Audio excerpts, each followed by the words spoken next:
Yeah, let's go in. Cool. So she basically has entirely new moves. You can almost think of her new character. And the big new thing is you can see on her back, she has this ice generator that she can use to create weapons out of ice that she can use like almost instantly. Like you can see when she amplifies it, it's actually wrapping around and shooting things. And she uses these ice swords that she creates from it in a lot of her normals. And her normals have awesome range. Like her forward 2 here reaches like halfway across the screen. It is a high, so if you read it, you can then duck it and punish her, and you get her uppercut crushing blow. And she has this back 2 string, and on counter hit, you actually get a crushing blow. So like she can use this in the neutral, and if she's right, she's gonna get a big pop up, and she'll get a combo. Another one of her key normals is her back 3, which is a low. She does not have an overhead pop starter, but she does have a great low that she can then go into a combo. And I personally, her ice effects just look awesome. So her special moves are where she's like really interesting now. Okay. So the first one is she shoots these little ninja stars. If you amplify it, she does a ton of them. And this is kind of a traditional projectile that's pretty fast. Are those like high, mid? Yes. Is that what that is? They're really good to like chip people out, kind of establish space, and it kind of complements her mid-range game, and it complements a lot of the setup moves that we're going to show. Okay. Another one that this might be my just favorite thing about her is this blade spin where her body's actually spinning around, and this is like a combo ender. It's a juggle move. When you amplify it, they bounce up and down, which is just super fun to do. I think you have to do like a wee thing when you're doing this, right? I think you have to. I think that's the rule. Another one is she has these overhead bombs. And this is one of the close, medium, and far moves. And it'll actually, it's not literally an overhead, but what I mean is it's going over their head. Right. And these are kind of great for checking their space. Like if they're sitting there and they're looking for a projectile, you can kind of use this and they're going to have to block it or try to walk themselves in, and you can preemptively do the close one. Or you can go with the forward 2 because you know they're not ducking.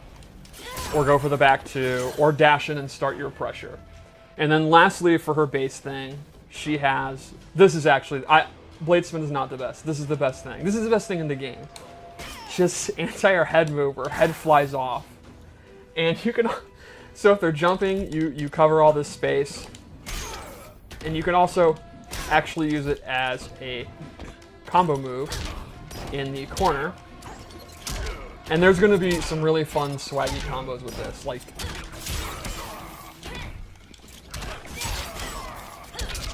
you could use it multiple times, and you can use it to keep them juggled.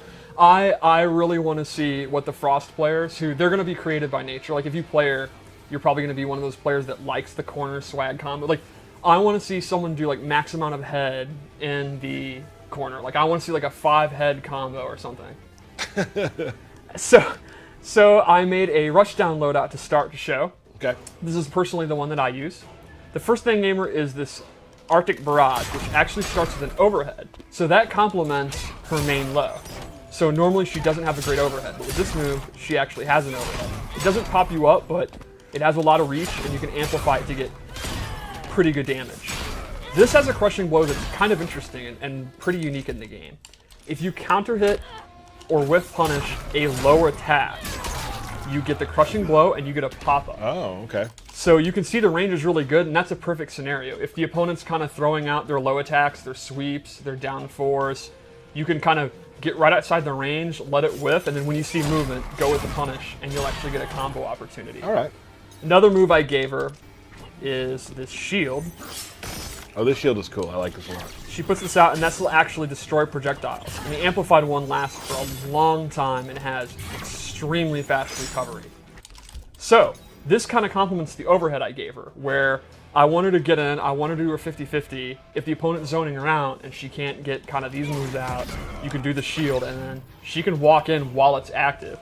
Especially this one, which is active for a long time. She can kind of like follow it, and they're not going to be able to do a projectile to get their space going. All right. The last move I gave her is this dive bomb, and it's kind of like a standard dive kick where you can fake your jump in. Like I jump in, they try to anti-air me, I dive bomb. That's going to set up my 50-50s, and it has a unique property where if you whiff, it becomes a slide where it actually, instead of a mid, is a low, and it becomes safer. So you can try to space it out on purpose in front of them, and then actually go under stuff, or they have to actually block low instead of mid.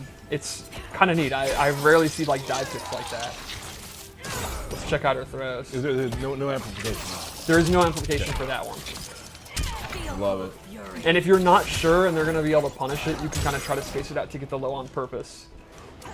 So let's go into Fatal Blow before we go into one more move. This Fatal Blow, the into, like the attack, is great because you can see in the trailer, it's a full screen beam. So this will hit from anywhere. She has armor, so like that's another way to beat projectiles. If they're like Sub-Zero shooting his Ice Blast, she can actually see it, armor through it, and then get her Fatal Blow. So she has a lot of things that can deal with zoners well. Yeah, she's definitely a character that she's going to want to stop your zoning so that she can do her trap moves and then start her mix-up game once she gets you to sit there and block. Gotcha. So I made one more loadout. Okay, let's take a look.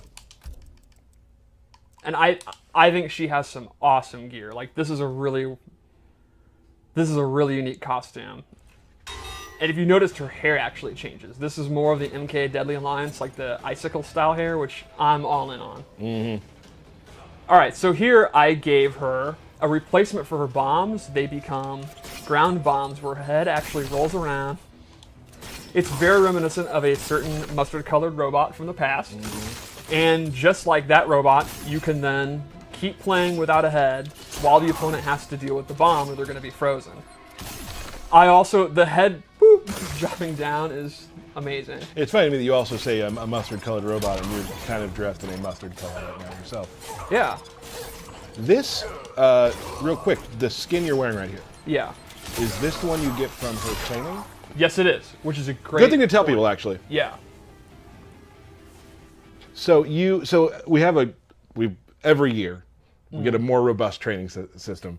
Did all of it the other day. It's really super good. Yeah. But there's also, again, like we've done some really cool character tutorials. Yes. If you beat one, you get a skin. Yep. And the skins are sweet. Probably one of my top 3 favorite Jade skins is the one you get. Really? Like I was super stoked this morning when I got it. That's awesome. Yeah, and the character tutorials, they're almost like a character breakdown here in text form. They'll kind of tell you like, here's like your 3 or 4 key moves, and oh, this move's safe and you want to use it mid-range. It's basically a lot of the stuff that I do, and it'll give you kind of a primer. You're now ready to go online. And like this time, we even went, I think, just above and beyond in the training mode itself too, like teaching about different types of block pressure and safety and and different types of frame data and stuff. I mean, here we can actually show here in training mode. You can turn frame data on, and now live, you have this box, and as you do moves, the frame data will actually come up. So I do her uppercut, and you can see it has a 10-frame startup. It's a really cool feature. So I did give her one more move on this. Okay. This is her drill hand move. She shoots these eye augers, and they are slow-moving projectiles that actually home in on the opponent. So you can see it's actually going to go up to where he is, or if he's ducking, it would go down. And it has an amplified, which shoots out 2. And she's going to have a lot of combo potential for this. Yep. And the tracking, it absolutely complements a lot of our other trap moves. Like, you get the ice augers going, and it's going to hinder their movement, and that's going to set up everything else you want to do with her. It's funny how you say she's going to have good combos with that. It's just, you don't know them. I am now older and more washed up by the minute, so I'm very excited. Like, this is a PPJ style character, right? So I am super excited to see the Maniac creative players come up with her. Like, I think very similar to Jackie, she's gonna. If you're a nuts player that loves to do like corner combos and all that, you're gonna like her a lot. Awesome. Anything else from this version? No, that's pretty much Frost. I think I'm stoked that she's back. I think it's really cool when we take an older character that we've really not used that often and kind of reimagine them. I love the lore of her being with Chronica now. I'm all in on Frost. I'm super happy cool. she's back.